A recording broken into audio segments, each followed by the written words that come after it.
M T P പറഞ്ഞമാതിരി കൂടല്ലൂരിൻ്റെ കഥാകാരൻ എന്ന് പറയാമെങ്കിലും ഈ പുഴയൂർ ഗ്രാമമായ മറ്റേ കൂടല്ലൂരിൻ്റെ പുണ്യാണ് എം ടി. ഒരു പുണ്യജന്മമാണ്, അപൂർവജന്മമാണ്. അങ്ങനെ ഒരുപാട് വിശേഷങ്ങൾ എം ടിയെ പറ്റിയിട്ട് 23-ാമത്തെ വയസ്സിൽ മറ്റേ നാലുകെട്ട് എന്ന് പറഞ്ഞ നോവൽ ചരിത്രത്തിൻ്റെ ഒരു പുതിയ അധ്യായം കുറിക്കുന്നതാണ്. അത് കഴിഞ്ഞിട്ട് എം ടി 23-ാമത്തെ വയസ്സിൽ അത് നോവൽ എഴുതിയിട്ട് 25-ാമത്തെ വയസ്സിൽ സാഹിത്യ അക്കാദമി അവാർഡ് കിട്ടി. അതിനുശേഷം എണ്ണമറ്റ അവാർഡുകൾ എം ടിക്ക് കിട്ടിയിട്ടുണ്ട്, ജ്ഞാനപീഠം വരെ കിട്ടിയിട്ടുണ്ട്. അതിപ്പോൾ കൂടല്ലൂരിനെ സംബന്ധിച്ചോളം കൂടല്ലൂർക്കാരുടെ മനസ്സിൽ ഒരുപാട് ആഗ്രഹങ്ങളുണ്ടായിരുന്നു. എം ടീനെ പി പറഞ്ഞമാതിരി ഇവിടെ ശവസംസ്കാരം ചെയ്യണം. പക്ഷേ എം ടി അദ്ദേഹത്തിൻ്റെ ഭാര്യയോടും മക്കളോടും ചില കാര്യങ്ങൾ പറഞ്ഞിട്ടുണ്ടാവും, ഒരു പൊതുദർശനം വേണ്ട. അതുകൊണ്ടാണ് വീട്ടിൽ വെച്ചിട്ടാണ് മൂപ്പരെ ആളുകൾ മരിച്ചപ്പോൾ കാണാൻ വന്നിരുന്നത്. അപ്പോൾ അതൊക്കെ എം ടിയുടെ ഒരു ആഗ്രഹത്തിനനുസരിച്ചിട്ട് പൊതുദർശനം വേണ്ടെന്ന് പറഞ്ഞതും എം ടി ഭാര്യയോടും മക്കളോടും പറഞ്ഞ അതിൻ്റെ ഒരു അടിസ്ഥാനമാണ്. പിന്നെ ഇപ്പോൾ കൂടല്ലൂർക്കാരനെ സംബന്ധിച്ചോളം ഇപ്പോൾ എം ടിയുടെ ചില പ്രസിദ്ധമായ വാചകങ്ങളുണ്ട്.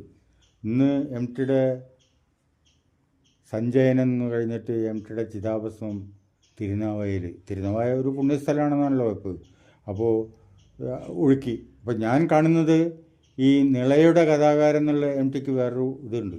നിളയെ പറ്റിയിട്ട് ഏറ്റവും കൂടുതൽ വേദികളിൽ ഈ നിലയുടെ നാശത്തിനെ പറ്റിയിട്ട് ഉപയോഗിച്ചിട്ടുള്ളൊരു എഴുത്തുകാരനാണ് എം ടി.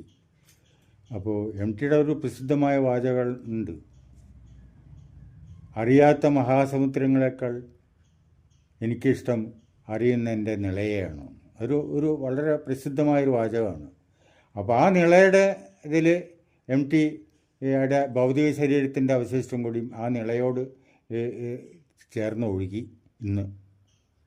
അത്രയാണ് അതിനെ പറ്റി പറയുന്നത്. കൂടല്ലൂർക്കാരനെ സംബന്ധിച്ചോളം കൂടല്ലൂർ എന്നുള്ള നാമം ലോകഭൂപടത്തിൽ വരാൻ കാരണം എം ടിയാണ്. അതാണ്. പിന്നെ ഞങ്ങളെ സംബന്ധിച്ചോളം, ഇപ്പോൾ എന്നെ സംബന്ധിച്ചിടത്തോളം ഇവിടെ ആൾക്കാർ വരുന്നു, ഒരുപാട് ചാനലുകാർ വരുന്നു. അപ്പോൾ എനിക്ക് പിന്നെ ഒന്നും സംസാരിക്കാൻ തന്നെ കഴിയാത്തൊരു ഇതുണ്ടായിരുന്നു. അത് എം ടി ഗുരുതരാവസ്ഥയിൽ നിന്ന് പത്രത്തിൽ കണ്ട അന്ന് മുതലേ ചാനൽക്കാരുടെ പ്രവാഹമാണ് ഇവിടെ. മരിച്ചിട്ടും പ്രവാഹമാണ്. ഇന്നും ഇപ്പോൾ ഒരു ലോക്കൽ ചാനലിൻ്റെ ആൾ വന്നു. അപ്പോൾ ഇത് എൻ്റെ സുഹൃത്താണ്, അവർ വിളിച്ചപ്പോൾ ഞാൻ പറഞ്ഞതാണ് എനിക്ക് മടുത്തു, വരണ്ട. അപ്പോൾ പറയാനുള്ളത് ഇതാണ്, എം ടിയുടെ അമ്മയുടെ ഒരനിയത്തര മകനാണ് ഞാൻ. അപ്പോൾ അതിൻ്റെ ഒരു ഇതിലാണ് എന്നെ ആൾക്കാർ അറിയപ്പെടുന്നു. കേരളത്തിൽ ഉടനീളം ആൾക്കാർ എന്നെ അറിയാം. കാരണം അത് ഞാൻ ഒന്നും ചെയ്തിട്ടല്ല, എം ടിയുടെ മേൽവാസിൽ തന്നെയാണ് അറിയുന്നത്. എന്തായാലും പറയുന്നത്.